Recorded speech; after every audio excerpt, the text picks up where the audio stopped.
And welcome to the InfoTech podcast. I'm your host, Jimmy Huber.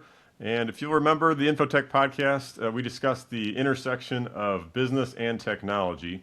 If you're a small business owner like me, you're probably really good at the thing you do, whether you're a plumber, whether you're a dentist, whether you're a consultant, but you might have struggles with sales and marketing. I know that InfoTech has had issues in the past with getting our name out there and figuring out a way to just be known, whether it's in our local community or abroad. So if that rings true, that this is the episode for you.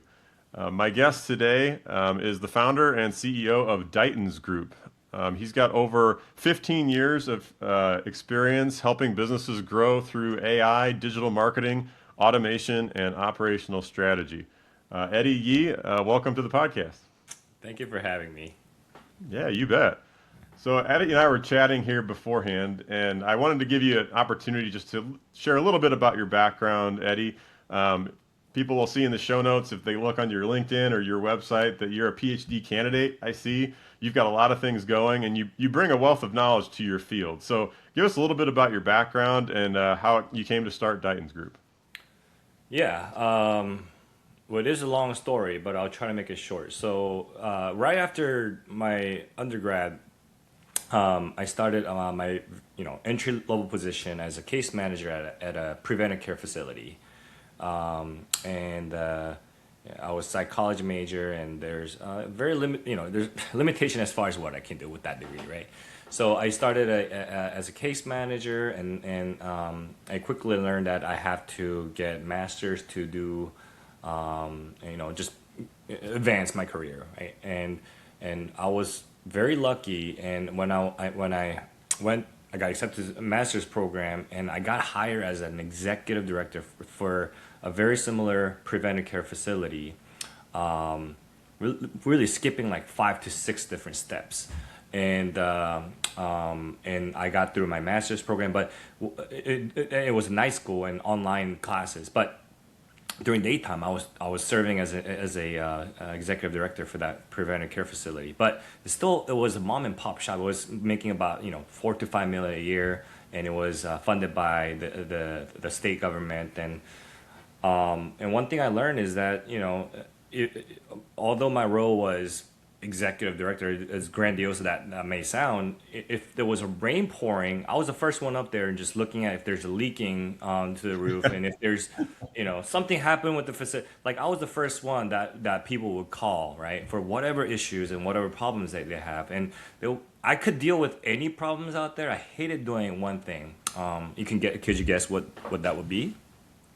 Cold calling would be what I Cold would say. calling. Oh, no, actually, it wasn't. It was HR. I mean, I was Ah, what, 23, 24 when I was at that position, and normally when you're dealing with HR issue, it's not really happy conversation you're having, right? It's not happy staff that are coming to 100%. HR and kind of, Yep.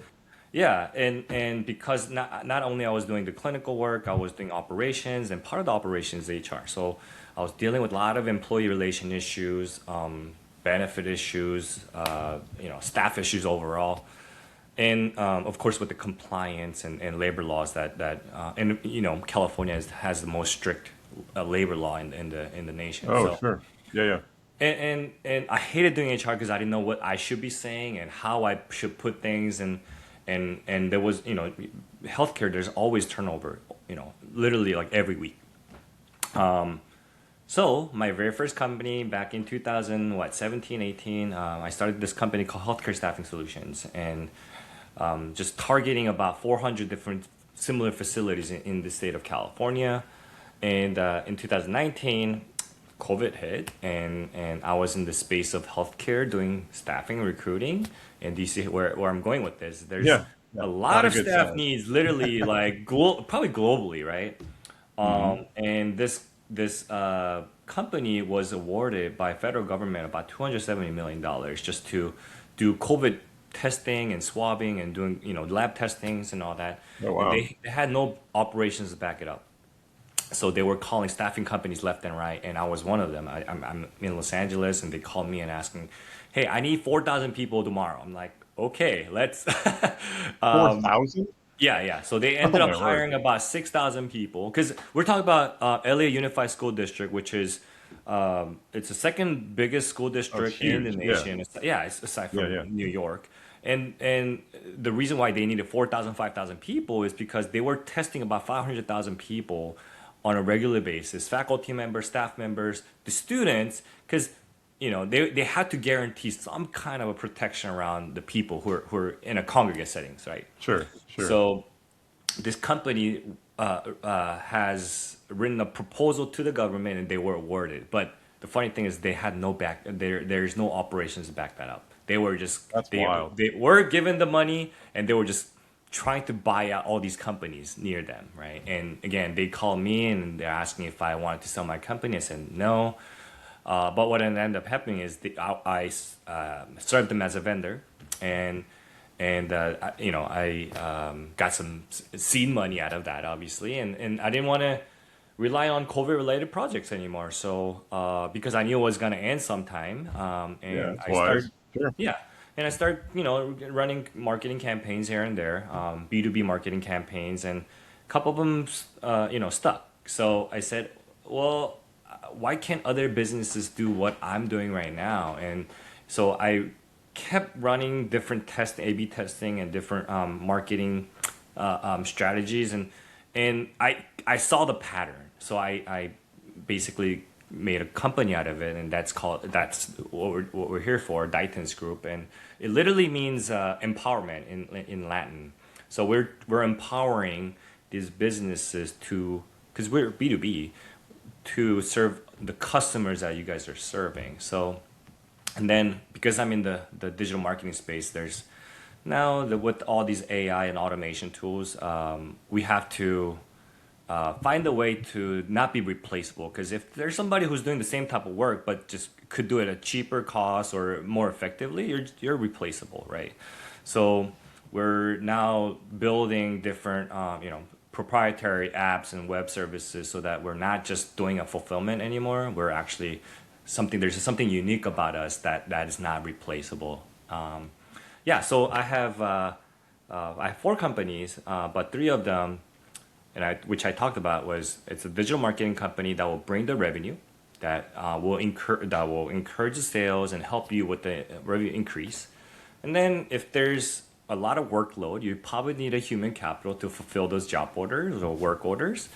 So I have an HR company that brings in the workforce, and it's now become a full scope, what we call EOR, employee records. So we do workers' comp, liability insurance, and whatnot. And then I have an AI company that actually builds and creates an automation tool to find efficiency for your existing operations. So that kind of 3 pillars of services, and also subsidiary companies now became a one-stop shop business solutions. And I created a big company, kind of govern these 3 companies together, and that's called Omni Solutions. But each of these companies are kind of independent, and they're doing their own things. Okay. So that was a ton. Let me see if I can break it down for our audience. Right. So you're basically an outsourced back office for small and mid-sized business. Would I capture That's that correctly? correct. Yeah. Okay. So, I don't know, doing $1 million or $2 million a year building widgets in my community, but I don't have the staffing to scale correctly.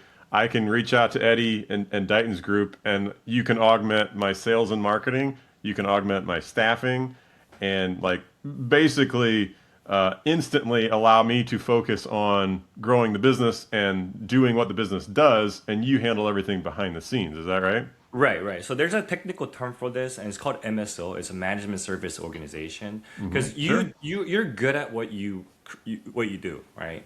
And there's all this administrative tasks and things that you need to adhere to as far as the government, the compliance, and just have a healthy and structured business operations.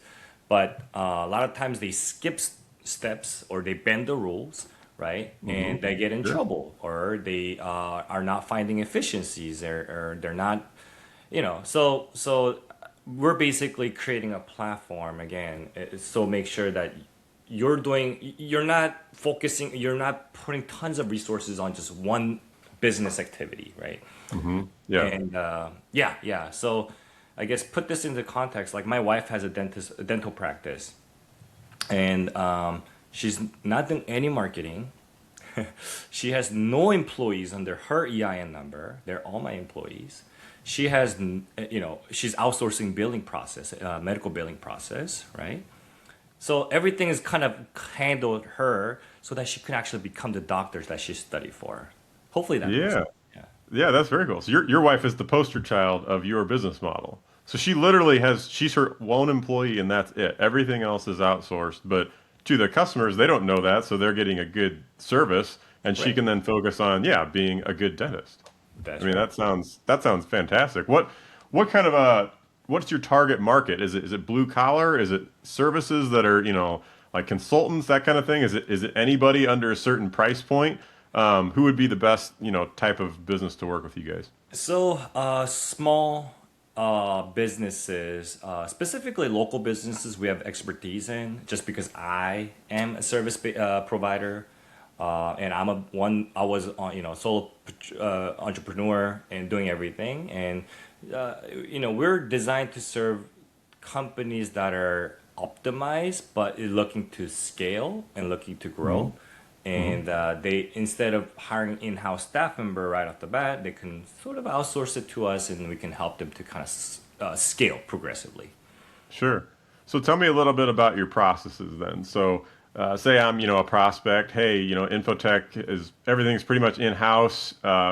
We're, $2 million last year. We're looking to, expand, and sales and marketing is maybe a weakness of ours.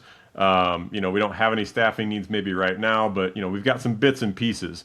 Right. What's it look like for Dightons to kind of take over? Is it more like, hey, you go through an onboarding process to learn about our business and then make recommendations on how to fit in, or what? And it's like a retainer based thing, or how does it work? Right. So again, I told you all those services are kind of an independent thing by services by independent agencies that I own. So Yeah. I can't really say like where we began, but what I could tell you is that there's a there's a healthy business structure that every business must have. Okay, and this could be massage parlor, taco shack. It could be a business consulting company, dental practice, or even like drug cartel will probably follow the same business structure, right? And I'll tell you what that is. So you have the visionary, you have the person with the business philosophy who create this business, maybe become a CEO themselves, right? And now has broken all these business activities into action items, and that will be COO, CEO, COO, and then there's a CFO who will kind of make everything sense in financial terms, right? Sure. What's important is the three divisions, which is the external division, fulfillment division, and internal division. External division starts with just letting people know that you exist and bringing money in. Okay. Sure. So you can't. So when you have a best taco that you recipe that you have, you can't just immediately sell just because you have awesome services or product or a good tasting taco, right? You have to let people know. So the very first activity of any type of business is marketing. Okay, any type Yep. of business, right? Sure. So letting people know that you exist will bring in the eyes, bring in the traffic, and this is where the sales happen, right? If you provide reasonable pricing and what you're offering is something that is solving some kind of problem out there, I'm sure there's going to be need for it, right? And the sales activity will happen. And what happens if you are promised to receive money for your service? What do? You have to deliver on what you promised, right? So Yeah, you have now to fulfill it. so Sure. from that external division, now you move it to the fulfillment division where your deliverables and productions must happen. Okay, but who is it done by? Human capital, right? Or nowadays it's being replaced by AI on that, but a lot of it Sure. still being done by human capital and human resources. So Correct. our HR will kick in, or we can probably help you with the recruiting, headhunting, or staffing, whatever the case might be. And then this person or human capital will produce and deliver. Okay. And when you repeat this, I put it into abstract model here, but when you repeat this cycle over and over and over, what happens is people are going to start asking for more stuff or give you feedback. Hey, do you have burritos? Do you only have tacos? Do you have like enchiladas? And if 100 people that you've served, 60 people ask for burritos and enchiladas, you should probably do something about that, right? So Sure. now we put it into the internal division. This is where R&D happens, research and development. Now, if you know 100 people ask, out of 100 people you serve, 65 people ask for burritos, then you do them. That's where the data science kind of happens. You start creating burritos, testing different products, make different recipes, try to make different recipes, and make sure that you come up with the burrito that is servable. And you make this 100 times, 200 times to make sure that all 100, 200, 300 times it tastes exactly the same. And what do we call that? Quality control. Okay? Sure. You make Sure. that into a policy and procedure so that if you die the next day, someone else can come in and look at the job description, look at the recipe, and repeat that recipe, right? And and once now you come up with the service or product or servable burrito, communication department goes, "Hey, marketing team, guess what? We have a new product or new services or new improved services. Let people know that we're doing this." That cycle begins again. So, Yeah. Yeah. and again, there's a lot of different steps and there's a lot of different business activities I just mentioned. But Mark Cuban said a lot of these problems could be solved by revenue, by sales.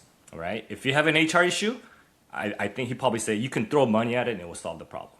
Right. Yeah. So, Yeah. what's the closest business activity that influences revenue or sales is marketing, right? Yeah. Yeah. So, 100%. yeah, so marketing is where I would probably help with a lot of these businesses that are trying to scale, that are having some issues around, grow. And it's not one size fit all. There's a lot of different models, different strategies or tactics that people should look into. And because we're dealing with so many different platforms nowadays, you can't just now go to like, hey, go to the newspaper, go to Facebook, go to Google, and just start doing paid ads. It's not how it works, right? There has to Yeah. be a long-term strategy with the short-term, wins. But yeah, we will learn about InfoTech ins and outs of how your services work, what your competitors look like, because competitors in the market analysis will tell us how much money that is spent on the service or product that you serve, that you sell, right? Yeah. And Sure. and that kind of gives us a big pie. Okay, there's 100 pieces of pie. Okay, who are your competitors that are taking how many pieces of pie? And what can Yeah. we do to take those pie and make our portion bigger, right? Yeah. So Well, y- that's kind of the basic concept of, I guess, because that's all conceptual idea, but there's a practical solutions I provide. A lot of business consulting, consultants will probably give you directions where to go. Okay, you have a growth issue, go to this marketing company. Oh, you have an HR issue, go to this HR company, right? You have Yeah. a R&D issue, or go to this AI company that can give you data science or data optimization. But again, because I started from grounds up and started all these agencies, I'm not only just pointing fingers at them, at which directions to go, but I can actually provide the practical solutions. Yeah. Well, and I think you're going to get a better product because you have the quality control internally for your own companies to produce that. I mean, I think that the last 5 minutes of what you said is probably one of the best examples of business growth that I've heard. I mean, you're able to articulate that very well and describe pretty much any small business that's run well. And you're right. I think marketing is where it starts, and it seems like the culture in our industries these days, the marketing channels are just changing so fast. You mentioned AI, which is a huge, obviously hot button topic these days, but it used to be, your Google profile was filled out, and you were in the top page on Google. You've arrived at the promised land, and now you don't even care about the first page because an AI blurb is the top thing that people see, and they're not even maybe even getting to your website because they don't even care about your Google page anymore. And that's, I think, it's just constantly a moving target, right? So, take me into a little bit of the nuts and bolts for at least the marketing side. How do you reconcile all that, and what are you doing to help your clients, in 2026 with all these changes? Sure. When it comes to marketing, this is how I see it. And marketing is all about going to where people are hanging out, just showing up to places so that you can let people know you exist, right? So the biggest thing is like, okay, what do people use to find businesses and service-based businesses or local businesses? Okay, well, so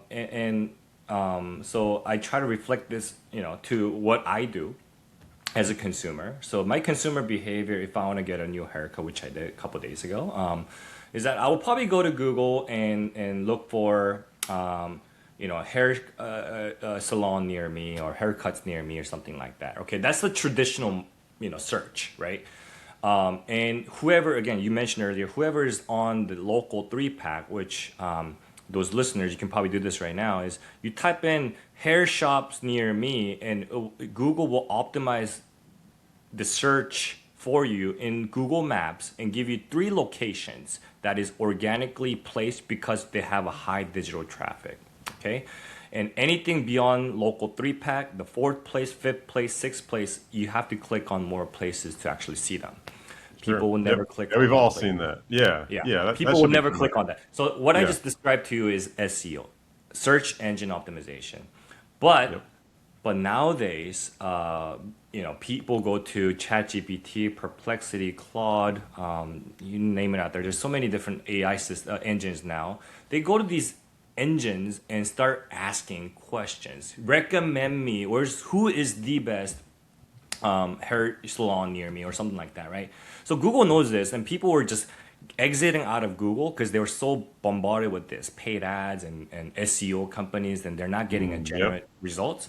So what Google has done is they implemented Gemini onto their search engine, and there's now AI overview.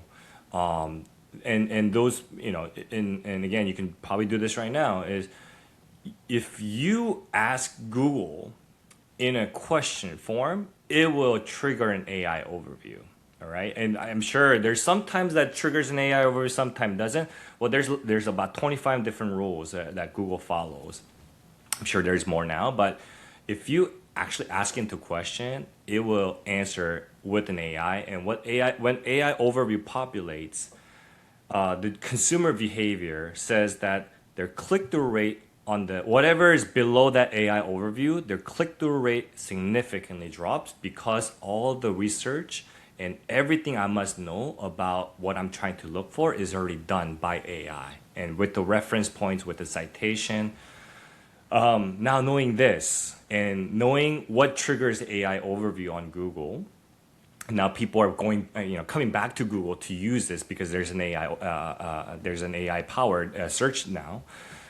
Is if we can anticipate what people ask right before active consumers, active buyers who are ready to buy service that are looking for haircuts right now, if we can anticipate and extrapolate all these questions that people ask right before they spend the money, we can literally write a blog about it and have AI scrape off our data or our information because we're answering the question, right? Yeah, that's cool. Yeah. So what I just explained to you is GEO, generative engine optimization, right? Yeah. So I got it. yeah. So it's all about giving genuine information and building that trust signal rather than just trying to become the highest ranker on certain key terms. Yeah. Yeah, I think GEO, SEO, I mean, there's a lot of new terms for that piece. Are you guys all in on that? Because, I mean, I know that in our peer group, in our industry, for managed service providers, they're basically saying that websites are dead. Like, nobody, like, you need to have a website, but it almost doesn't even matter because people aren't even, almost getting to that because they're just using the AI search. And to like go all in on making sure those platforms find you there even more. Would you agree with that, or what's your approach, Ben? I would strongly disagree with that just because, again, you made a point where people are not visiting these websites because they're using these third-party platforms to search for whatever. But guess what these engines are scraping data off of? It's your website and your Google Business. Yeah. So your website should be there probably for AI engines and for Yeah. Google so that they can Yeah. crawl under your website and start looking at the contents that you're providing. So it's not necessarily for the sake of the consumers, but it's also consumers that are using third party that leverages all the information on your website. I think that's Got it. how I So see it. maybe it's not as much what it looks like and how user friendly it is, but more of the content and if you're updating it and having it real. Because yeah, I mean, even Google would what crawl the website to get the search results. This is kind of the next iteration of that, That's right. and it's probably only going to get faster and faster to update that as well. So what successes are you seeing? I mean, I try to talk directly to that small business owner that's maybe struggling, right? Uh-huh. We were chatting beforehand that we're both small business leaders and in figuring it out. What are a couple of things that maybe you've been struggling with in the last 6 to 12 months that you've figured out and can kind of take forward now into the rest of the year? Sure. So these two specific challenges I had, which I turned it into an opportunity. Now I think we're trying to win in it. I'm sure a lot of a lot of the small business out there are probably having similar struggle. Number one is okay.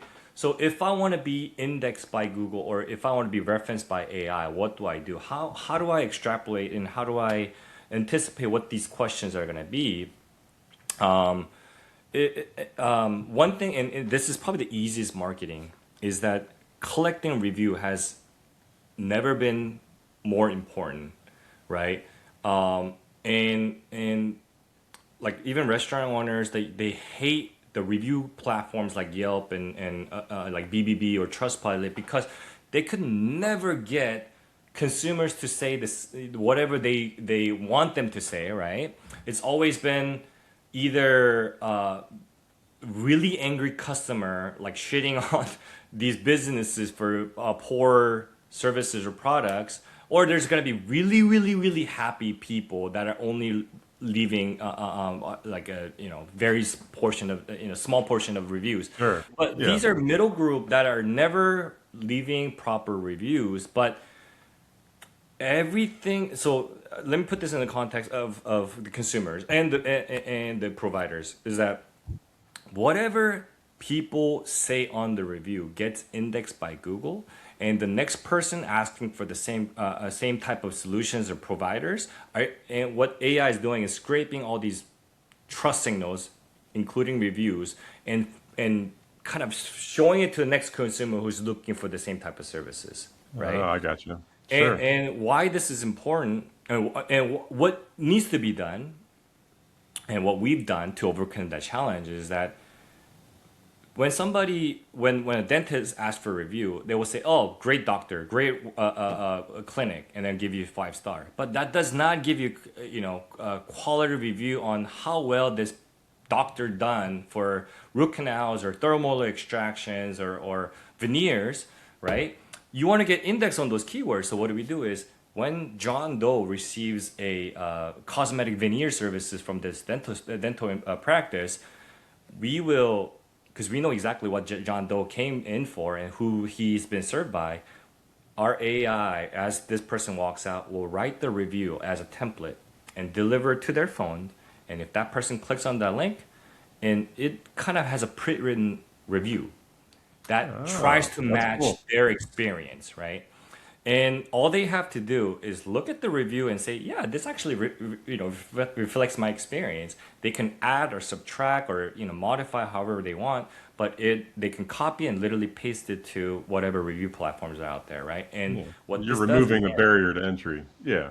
And getting better it content out uses of it. that Yeah. it uses that the keyword that they want to get indexed on. So now you use the thermal extraction, you use the veneers, and you use root canals. It's no longer great doctor, great staff. They have cool drinks, stuff like that, right? Yeah. Not so Yeah, generic. yeah. Yeah. So That's that's really one cool. challenge. Another challenge, and this is more pertains to e-commerce businesses and maybe even restaurants, F&Bs. Where they're trying to, and it's not bounded by a local business, but they are selling through Amazon or Squarespace, so their own shopping mall, right? They were heavily relying on paid ads on either Amazon or Google ads or Meta ads, and they start to look at influencers, local creators, or content creators who could test these products or go to restaurants and eat the food for free and post it on their content on their platform, the social media platform. And usually it was done manually by searching for relevant content creators and then sending them a DM or sending them an email, which you can't really expect the consistent responses out of it. But there's now there's an AI tool where we can actually identify. We have about 14 million creators in our database now. We can identify who will be qualified to or relevant to eat at our restaurant or create content out of the product that we're trying to sell, like for instance this earbud, and then we call this influencer seeding. We blast these products to these 40-50 influencers, and what they do is they test the product and create a content, and we ask them, can you wait? Don't post it just yet, just wait. Have 40 to 50 people all lined up and post it within 48-hour window all together. And what that creates is you're tricking all the algorithm. So Meta is looking, why is there 50 people talking about this product simultaneously? There's something going about this, and it's going viral. They put them into category. We call this categorization. And if one person goes viral out of the 40 or 50 people, everybody goes viral together. Oh, that's really sneaky. I have to admit, I'm pretty ignorant to how the algorithms work behind the scenes, but I'm definitely a recipient of all that. I think there's not any of us have not seen something that's viral, and you go to tell somebody else, and they've already seen it. It's all over the place, and you don't think about what goes on behind the scenes because there's a lot of intentionality behind that for people like you that know what they're doing. Exactly. Yeah, no, that's so cool, and I will say that. Yeah, the Google reviews piece, it's hard to ask somebody, I guess, to review you. I don't know what that is, the psychological pieces around that. I think we don't want to be inconvenienced to people, but at least in InfoTech's experience, on our help desk, somebody gives us praises on some ticket. We've got a tool that automatically sends them to the Google review. And hey, can we paste this thing inside this ticket that you said? And all they have to do is click sure, so and that's really gotten a lot of traction for us. To get our name out there too. So I 100% endorse that method because most people aren't buying anything without looking at reviews these days. I mean, Amazon has a whole system where you can sort by 4 and 5 star reviews before you even get in front of something. Doing that in the small business sense is completely 100% useful. Yeah. Cool. Well, Eddie, it's been really good having you on today. I mean, I'm sure there's much more we can talk about, but for those that aren't watching us, you've got the QR code background, man. You've got it together. But how do people that are just listening on audio get a hold of you? We'll have show notes here, but what's the best way to reach out if they want to get in touch? The easiest way is to visit our website, which is ditansgroup.com, DITANSgroup.com, and you can put an inquiry ticket or just call us directly, even text us, again, it's not one size fit all, so everybody's gonna get their customized and tailored analysis, all for free, complimentary, by the way. We'll do research analysis, or market analysis, and competitor analysis to see where you stand against your competitors. That sounds really great. Yeah. So if you're listening today and a couple of these tidbits have rang true, give Eddie over at Dighton's a call. I think what we heard there is there's no risk to get information. Worst case scenario, a little bit more about your market and how your business ranks against your competitors. And maybe there is a hole or two that we can plug. I think you're definitely working with an expert in Eddie. And I really appreciate your time today and giving back to our audience. Thank you for having me again. You bet.